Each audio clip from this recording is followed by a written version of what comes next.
juga karya penuh cita rasa. Setiap titik dan garis menghadirkan makna dan berharga.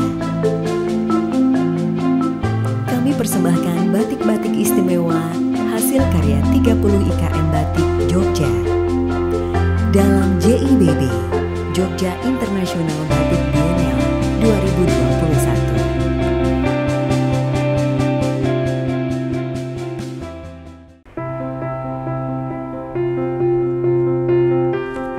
Perkenalkan, nama saya Tumilan dari IKM Batik Nayantaka di Gunting, Gilangharjo, Pandak, Bantul. Bahwa Nayantaka ini adalah merupakan suatu usaha kecil yang bergerak di bidang usaha batik, khususnya batik tulis, batik cap, dan batik kombinasi tulis dan cap. Nayantaka sendiri sudah mengawali kiprahnya di dunia batik mulai tahun 1994. Banyak pengabdian yang diberikan oleh Nayantaka khususnya untuk pembuatan motif-motif batik, baik itu batik yang bersifat klasik, batik bersifat kontemporer, maupun batik yang bersifat sudah memasuki era kekinian yang ini menjadi segmen daripada anak-anak muda. Batik itu adalah satu warisan budaya leluhur kita yang tetap harus kita lestarikan, karena batik itu sendiri banyak motifnya yang memberikan syarat akan filosofi, tatanan hidup, pola hidup, bahkan perilaku hidup dan budi pekerti agar kita menjadi orang ataupun menjadi warga masyarakat yang mempunyai nilai kepribadian, yang mempunyai fungsi dan guna berbagi pada masyarakat. Itu diterjemahkan oleh motif-motif batik yang oleh produk daripada Nayantaka ini banyak dituangkan dengan syarat-syarat filosofinya. Oleh karena itu, dalam perkembangannya batik Nayantaka itu banyak untuk memberikan ataupun menciptakan batik itu sesuai dengan keinginan customer atau keinginan daripada pemesan batik.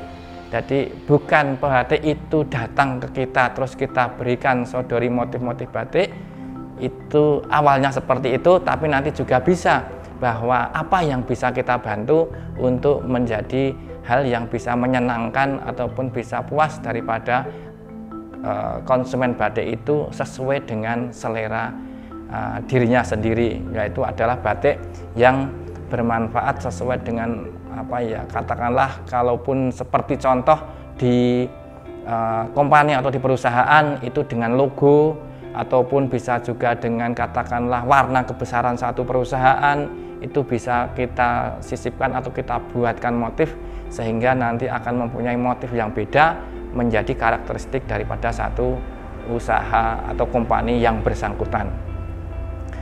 Selanjutnya bahwa batik Nayantaka ini adalah batik yang dikerjakan secara tradisional, itu banyak mengembangkan, banyak memberikan, membantu bagi warga masyarakat sekitar, khususnya ibu-ibu dan juga anak-anak karang taruna.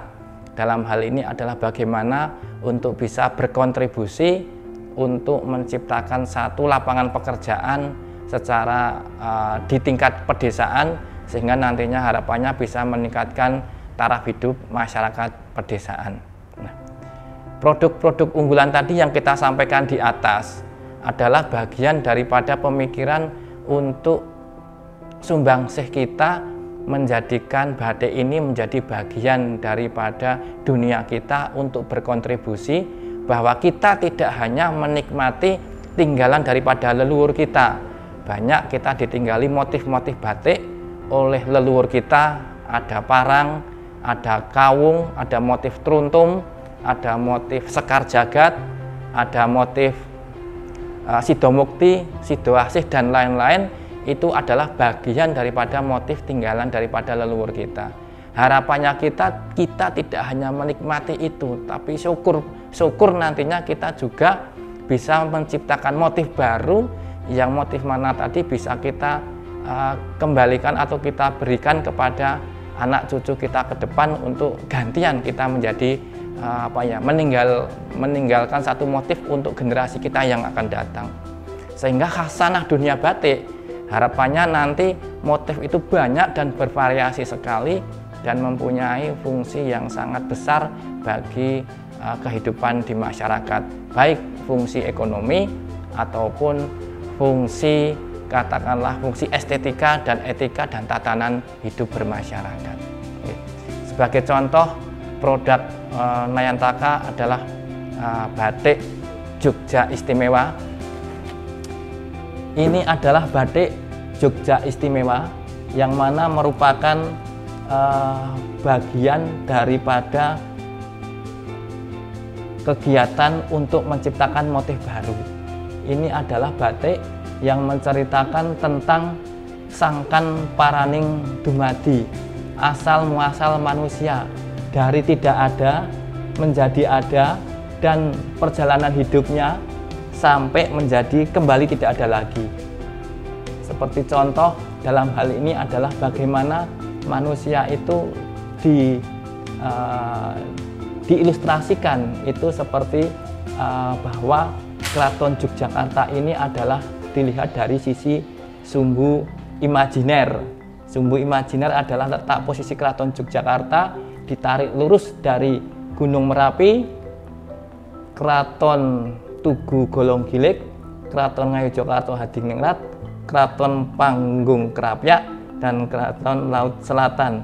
Ini menjadi satu tarikan garis lurus di mana Keraton Yogyakarta sendiri ini adalah mempunyai letak geografis yang sangat strategis, bahwa dulu Eyang Mangkubumi dalam menentukan letak titik Keraton Yogyakarta yang saat ini adalah berada, itu adalah mendapat wangsit ataupun mendapat ilham untuk membuat keraton itu di tempat gigir yang bulus atau gigir metungul. Artinya apa? Di tempat yang tempat itu tanahnya rada ke atas, sehingga kalau ada awan ataupun ada erupsi Gunung Merapi ini aman karena sudah dilindungi oleh satu, ini namanya adalah pegunungan Turgo, sama ini pegunungan Pelawangan. Ini adalah penameng daripada Keraton Yogyakarta. Kemudian diapit oleh 3 sungai yang ada di sisi barat, yaitu ada Sungai Winongo, Sungai Bedop, dan Sungai Progo. Sementara di sisi timur ada Sungai Code, Sungai Gajah Wong, dan Sungai Opak. Ketiga sungai ini berfungsi untuk menerima aliran lahar daripada Gunung Merapi yang akan menuju ke Samudra Selatan atau di Laut Kidul. Nah, ini adalah sangkan paraning dumadi yang mana bahwa manusia tidak ada. Itu digambarkan dari di atas Gunung Merapi tidak ada apa-apa, kita masih di angkasa.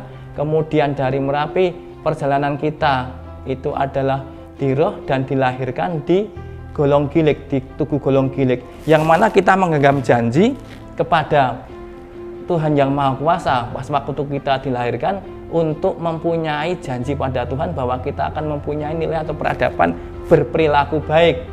Artinya apa? Dari Golonggilik, dari tekadnya Golonggilik itu kita untuk menuju Keraton Ngayogyakarta Hadiningrat, kita harus melewati jalan di selatan Tugu namanya Jalan Margomulyo. Margomulyo jalan menuju kemuliaan. Kemudian kita nanti sebelum melewati Jalan Margo Utomo akan melewati Jalan Malioboro. Jalan Malioboro itu bermakna bahwa molimo itu boroen. Molimo adalah main, madat, ya, main, madat, maling, medok, minum. Itu semua harus diborgol untuk menuju kita ke Jalan Margo Utomo. Artinya apa? Margo, jalan yang utama. dan nanti kita akan sampai di singgasana di Keraton Ngayogyakarta Hadiningrat. Di situ kita akan melewati alun-alun dan pohon beringin, ya, ringin kurung. Artinya apa? Semua yang telah kita peroleh tadi akan kita kurung untuk menjadi bagian kita untuk naik di singgasana, masuk di dalam lingkungan keraton agar kita menjadi orang yang lebih. Nah, harapannya nanti setelah kita lanjut di keraton, kita bisa menuju di Keraton Panggung Krapyak. Panggung Krapyak adalah bagaimana kita mengevaluasi apa yang telah kita lakukan selama kita hidup. Karena kita setelah Panggung Krapyak, kita akan menuju di Laut Selatan, ke arah selatan. Itu adalah yang mana kita akan kembali lagi kepada Yang Maha Kuasa. Oleh karena itu, Panggung Krapyak adalah tempat evaluasi selama perjalanan kita, adalah bagaimana kita bisa bermanfaat bagi orang lain, ataupun masih kita itu belum begitu bermanfaat, masih kita lanjutkan di Panggung Krapyak sampai di Laut Selatan, kita masih mempunyai waktu untuk berbenah diri. Nah, untuk menjadi manusia yang baik, berbudi pekerti, itu kita dipimpin oleh seorang raja di Keraton Ngayogyakarta Hadiningrat. Bahwa tugas raja itu adalah satu, memberikan, di sini ada namanya bokor kencono. Bokor kencono itu adalah bokor yang berisi air atau tempat air. Itu adalah tugas raja, memberikan minum kepada rakyatnya yang kehausan. Ya, kemudian tugas raja yang kedua adalah ini ada butiran padi, memberikan makan kepada rakyat yang kelaparan. Dalam bahasa Jawa ini dikatakan wenehono tedo marang wong kang kaluwen. Yang air tadi wenehono unjukan marang wong kang ngorong, ya.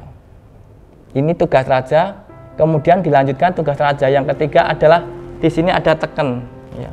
Ada teken digambarkan oleh tiang dan teken. Itu berilah teken pada rakyat yang baru di jalan yang licin. Berilah tongkat pada rakyatmu yang melakukan atau baru berjalan di tempat yang katakanlah berbahaya, supaya tidak terpeleset. Ini tugas raja yang ketiga. Dilanjutkan tugas raja yang keempat adalah dengan adanya lampu penerangan. Ini dimaksudkan tugas raja itu memberikan penerangan, wenehono pepadang marang wong kang kapetengan.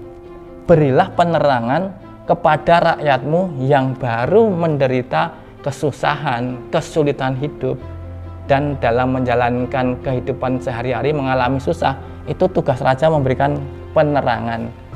Dan dilanjutkan sepasang merpati, bahwa tugas raja itu harus setia seperti merpati untuk mengayomi, untuk mengayemi, untuk melindungi, untuk membimbing, membina kepada warga masyarakat. Kawulonya itu bentuk daripada bentuk pengabdian raja kepada kawulonya untuk bagaimana menjadi seorang pemimpin yang baik.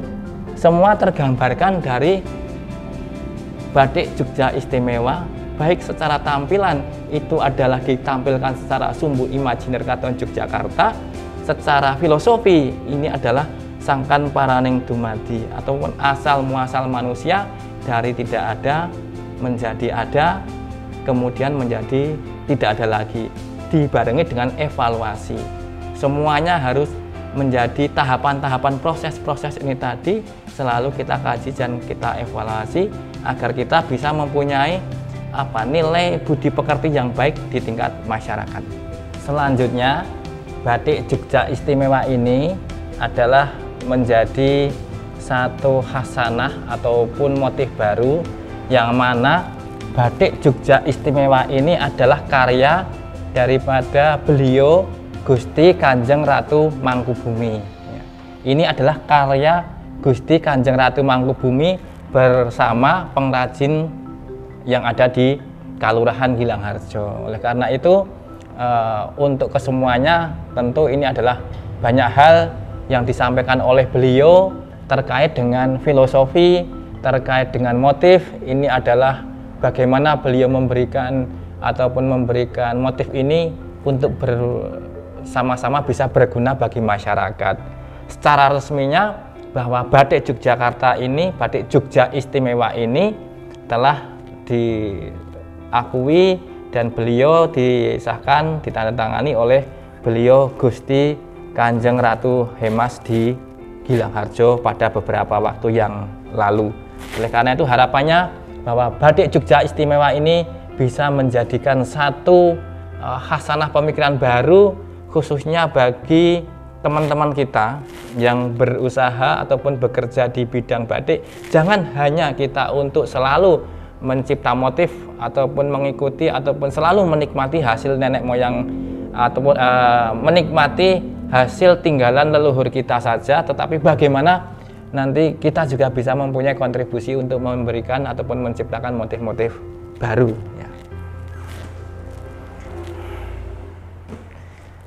Selanjutnya produk daripada batik Nayantaka adalah batik Habibie.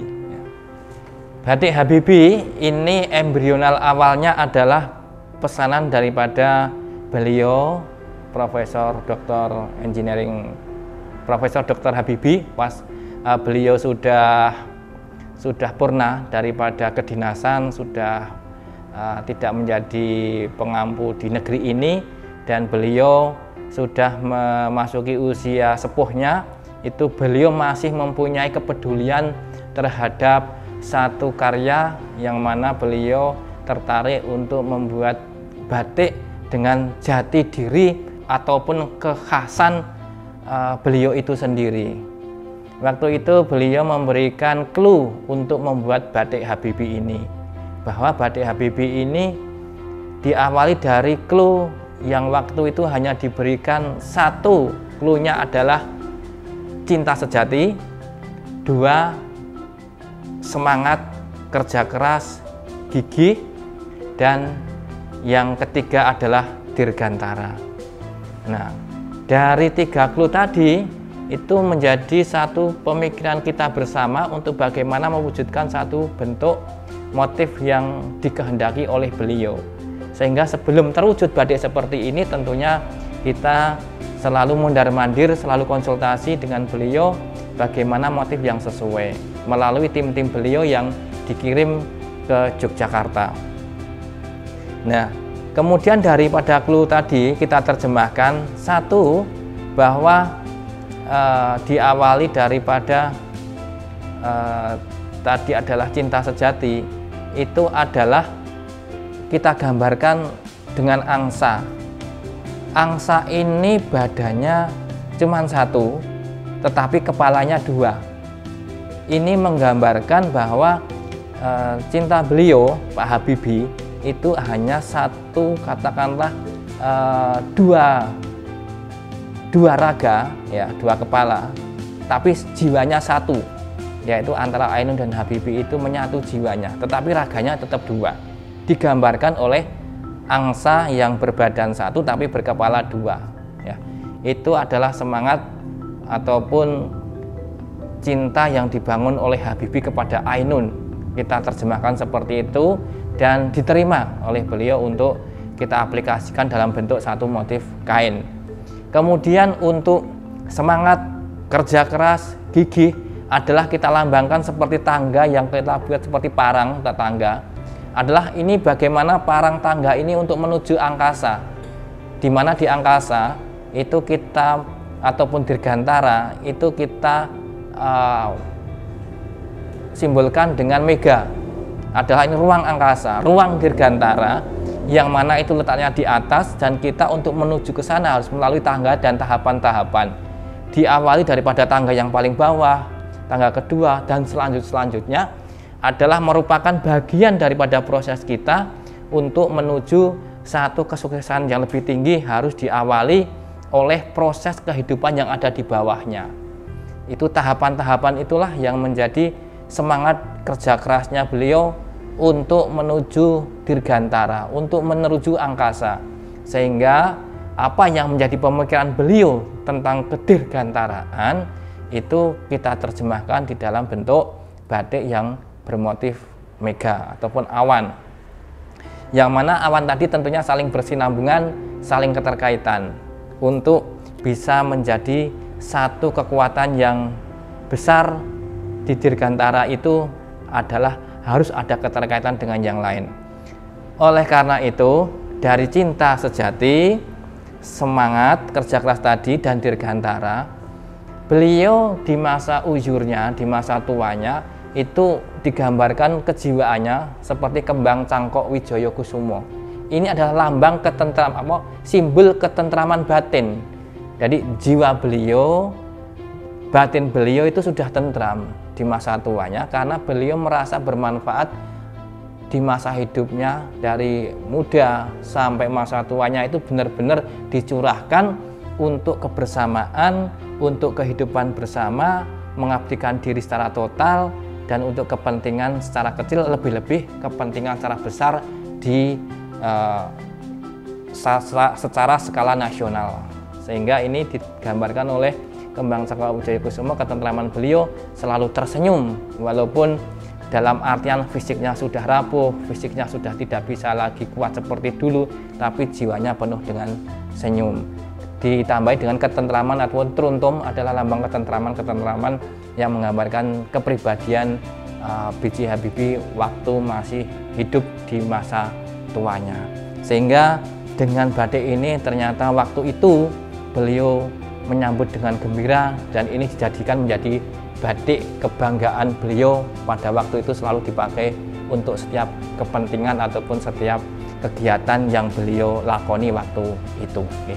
Itu salah satu motif pengembangan daripada batik yang ini adalah batik Habibie, tetapi kembali lagi bahwa ini bernuansa perpaduan beberapa motif sehingga ini menjadikan satu motif baru untuk bisa menjadi satu bagian daripada khasanah motif yang ada saat ini. Itu untuk motif batik di Nayantaka. Selanjutnya untuk di motif batik di Nayantaka itu ada motif namanya ini tameng jiwa, Mas. Ini tameng jiwa adalah tameng jiwa. Ya, ini digambarkan oleh bunga-bunga. Bunga-bunga adalah harapan mimpi-mimpi. Harapan mimpi-mimpi kita ke depan, harapan mimpi-mimpi dan cita-cita kita ke depan yang baik, yang mulia, itu tidak akan bisa tercapai tanpa jiwa itu kita tamengi. Tameng jiwa adalah ini, Mas, bagian daripada kawung untuk sekat, untuk pembatas. Ini menggambarkan bahwa kawung itu adalah semangat ataupun dalam artian itu spirit untuk kita itu memfilterisasi satu jiwa kita agar kita tidak mudah terpengaruh dengan godaan ataupun satu jenis hal-hal yang kurang bermanfaat, yang mana hal-hal tadi menyimpang ataupun justru nanti akan menjadi satu pengendor semangat yang kita miliki untuk menuju hal-hal yang kita inginkan. Dengan bunga-bunga tadi harapan kita mimpi-mimpi itu menjadi satu kendala tanpa kita tamengi jiwa kita dengan hal-hal yang lebih menguatkan prinsip, menguatkan spiritual kita agar nanti jiwa kita itu selalu teguh dan tidak mudah tergoyahkan. Harapannya cita-cita itu bisa tercapai ataupun nanti bisa kita raih sesuai dengan target yang kita rencanakan. Ya, itu tameng jiwa itu dibekali dengan prinsip-prinsip kejiwaan agar kita nyun sewu tidak mudah untuk kita itu tergiur dengan sesuatu hal yang sifatnya kurang bermanfaat. Banyak sekali saat ini di sekitar kita, di masyarakat kita, hal-hal yang kurang bermanfaat, bahkan ini menjerumuskan kita, bahkan ini menyengsarakan. Lebih-lebih ini akan membuat hidup kita menjadi tidak mempunyai nilai. Itu karena kita nun sewu salah dalam artian kita membentengi jiwa kita. Oleh karena itu perlu kita pesan moral kita sampaikan di dalam visual satu lembar kain batik yang kita sebut sebagai batik tameng jiwo. Nah, kembali setelah tameng jiwo, kembali ke rogo. Rogo itu atau jiwa atau badan, ya. Raga atau badan kita perlu kita benahi juga, ya.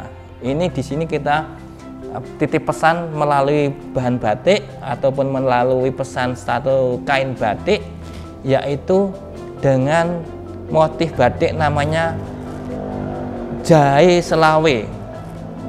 Jahe Selawe itu kita ambil dari makna satu rempah-rempah yang banyak di sekitar kita ya. Ada jahe-jahenan, ada polo-polonan, ada namanya kunyit, ada namanya beras utah. Ini menggambarkan perpaduan hal yang bersifat rempah-rempah untuk bermanfaat bagi kesehatan tubuh kita. Kalau kita mau berbicara adalah bagaimana kita itu kembali kepada alam, kembali lagi kepada lingkungan sekitar, agar kita itu bisa menjaga raga kita secara higienis, agar kita sehat, agar kita terhindar dari satu bentuk penyakit. Oleh karena itu tidak ada buruknya, tidak ada jeleknya kita itu kembali untuk mengkonsumsi rempah-rempah yang ada di sekitar kita. Bahwa banyak bukti dari dulu sejak zaman penjajah masuk ke kita juga karena motivasinya rempah-rempah yang paling utama.